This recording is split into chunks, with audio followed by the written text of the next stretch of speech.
how are your live shows different from how you record in the studio? We're trying to make it kind of like reasonable facsimile of the studio thing now. I think it's like a little bit more raw. Yeah, you try and meet in the middle. You try and find like a space where it has a live sound. But working, you just have more control over it in the studio. Vocals sound way better. You can have complete control over them and where they are in the mix and everything. But I mean, I don't think we try and sound.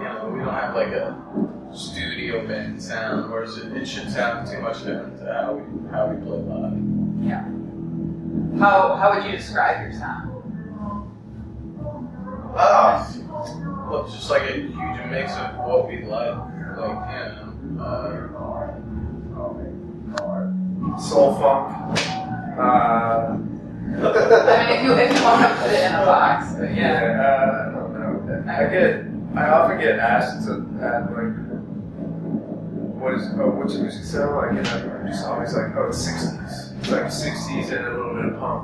Like if you like your friend's mom asks you, oh, what do you sound like? Yeah. That's what I would say. Because I mean, some of it is more obscure. Like the references are kind of obscure, I guess, but like in a nutshell, it's like mid 60s pop and just a little bit of. I feel like that era, like before the like 90s, and there wasn't like this like the vocal is like hugely up front and everything's panned out. Everything is sort of is mixed together. Like old country records or whatever. The vocal isn't necessarily the most important thing. So you have to just sort of everything blending together, which is like a 50s, like Bo Diddley records or like everything washes together a little bit. So why do you think that's your style then? I think it's just what we like. Yeah, it's just what we like to hear. I mean, I think that's basically we try and the records we like to listen to. We try and take what we're doing and make it sound like the records we like. Do you think you're achieving?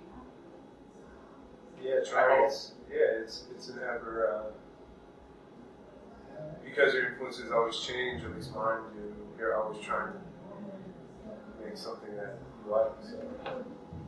So would you describe it as like mimicking your influences and just No, that's also dangerous ground. Right. Yeah, it's like I don't think we have it. I mean, I don't have the ability. Like, I can't sing.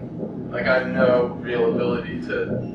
Like, I can't. If you told me like do covers, like I can't sing.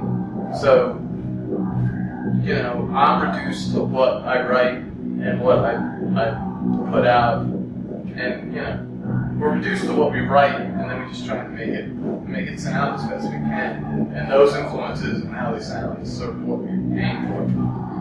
But I don't you sort of drag in a few influences and make a little cocktail of what you like, and then it'll probably end up sounding different than what you thought it would be. Hopefully it will be good. So how has your sound changed? We've gotten better at writing songs. We've gotten better. I mean, JB writes, initially most of the music, and I feel like he's gotten better at.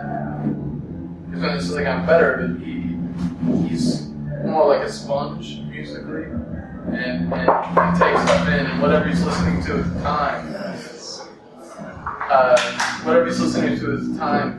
It can comment, Even when we first got working together, I remember him listening to stuff like, I first started listening to like John Fahey, and then I could hear it like coming out of, what he was doing and writing, and so it's just a process of what you're listening to and what you're loving, and then that starts coming out and changing what you're doing. Yeah, you kind of have to have the right filter on it too, where it's like, I'm sure some music nerd could be like, oh, I can hear this and this and this in that song.